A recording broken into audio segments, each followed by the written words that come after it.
នៅក្នុងវិស័យ trading គឺមានអ្នករៀនច្រើនខ្លាំងមែនទែនក៏ប៉ុន្តែអ្នកដែលធ្វើបានគឺមានអត់ច្រើនទេឧទាហរណ៍ថា20-30នាក់ដែលគាត់រៀនអ្នកដែលធ្វើបានអាចចន្លោះពី3ទៅ5នាក់ហើយនៅក្នុង3ទៅ5នាក់ហ្នឹងខ្ញុំ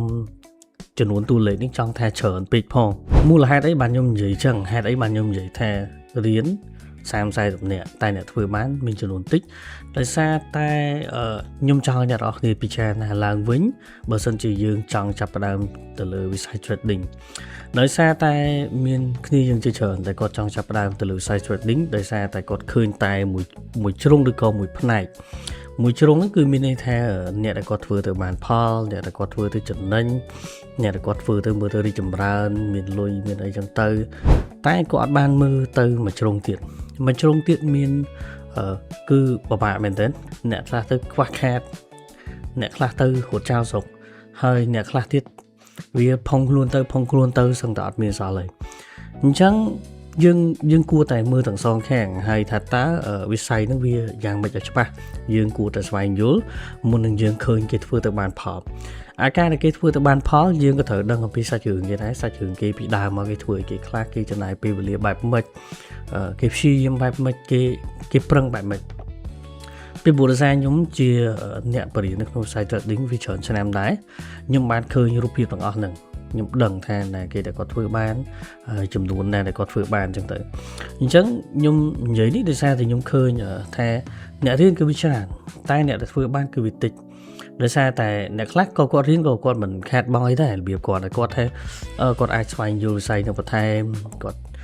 មើលរៀនបដាសិនពេលណាដែលគាត់ត្រូវ ready មកគាត់ត្រូវទាំងទៅហើយអ្នកខ្លះទៀតគាត់រៀនទៅគាត់មានអារម្មណ៍ថាអូកាពិតវាអញ្ចឹងសោះវាអត់ស្រួលសោះអញ្ចឹងទៅក៏គាត់បោះបង់ចោលហើយអ្នកខ្លះទៀតទៅគាត់ធ្វើទៅគាត់រៀនទៅគាត់មានអារម្មណ៍ថាគាត់ស្រឡាញ់ការងារហ្នឹងគាត់ខំអីចឹងណាអញ្ចឹងខ្ញុំនិយាយនេះគឺខ្ញុំចង់អ្នកនរគ្នាមើលឃើញទាំងសងខាងទាំងជ្រុងដែលអ្នកធ្វើបានហើយជ្រុងដែលអ្នកធ្វើបានហើយខ្ញុំនៅតែនិយាយដដែលអញ្ចឹងថានៅក្នុងវិស័យ trading គឺអត់ស្រួលទេវាត្រូវការទាំងលុយកាក់វាត្រូវការទាំងពេលវេលាវាត្រូវការទាំងចំណេះដឹងវាត្រូវការទាំងការអនុវត្តគឺវាត្រូវការច្រើនមែនទែនហើយបើនិយាយពីសុខភាពផ្លូវចិត្តយើងវិញក៏ត្រូវតែល្អដែរព្រោះនៅក្នុងវិស័យ trading មកសុខភាពផ្លូវចិត្តយើងអត់សូវល្អការណាដែលធ្វើយើងខាតច្រើនគឺវាធ្វើឲ្យយើងច្បោកច្បល់នៅក្នុងអារម្មណ៍ចឹងការសម្រេចចិត្តផ្សេងគឺអាចនឹងខុស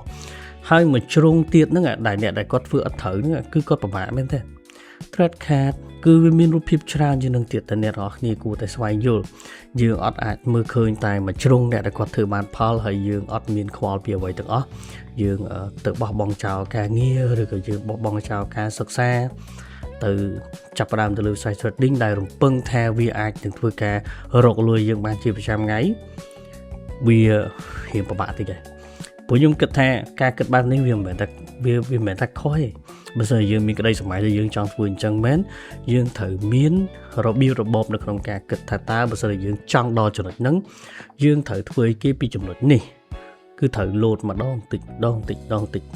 គឺមានន័យថាចង់ធ្វើមួយតើមានផែនការច្បាស់លាស់ហើយរញ្ញធុបរបស់យើងក៏ត្រូវល្អដែរមូលហេតុអីដោយសារតែខ្ញុំចង់ឲ្យអ្នកនរគ្នាមើលឃើញតែជ្រុងដែលគេធ្វើទៅត្រូវធ្វើទៅចំណេញបានផលហ្នឹងខ្ញុំចង់ឲ្យអ្នកនរគ្នាមើលឃើញហ្នឹងគឺមានអារម្មណ៍ថាចង់ដូចគេបើសិនយើងចង់ស្វែងយល់ពីវិស័យ trading អ្វីដែលយើងត្រូវធ្វើស្វែងយល់សិនតែ risk របស់វាបែបម៉េចហានិភ័យរបស់វាបែបម៉េចធ្វើទៅវាចេញយ៉ាងម៉េចត្រូវចំណាយគេខ្លះហើយយើងគូសទៅសេហ្មងថាតើបើសិនខ្ញុំចង់ធ្វើទៅក្នុងវិស័យ trading ខ្ញុំត្រូវចំណាយគេខ្លះចំណាយពេលវេលាត្រូវអនុវត្តត្រូវការដើមទុនត្រូវការសុខភាពផ្លូវចិត្តល្អត្រូវការអីច្រើនអញ្ចឹងយើងមើលសិនថាវាសម្រាប់យើងធ្វើបានអត់បើធ្វើបានយើងធ្វើតែបើសិនជាគ្រាន់តែឃើញតាមបញ្ជ្រុងដែលគេបានផលនោះយើងអត់ខ្វល់ហើយយើងដឹងតែអូចង់ធ្វើតាមគេអានឹងខ្ញុំអត់ suggestion ទេហើយអារឿងដែរ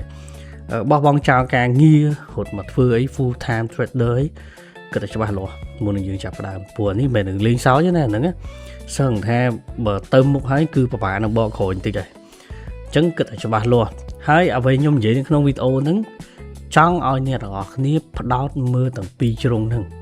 ថាតើបើសិនជាចូលក្នុងវិស័យ trading ផលល្អយ៉ាងម៉េចផលមិនល្អយ៉ាងម៉េចហើយមួយវិញទៀតពាក់ព័ន្ធជាមួយនឹងការ trade ផ្សេង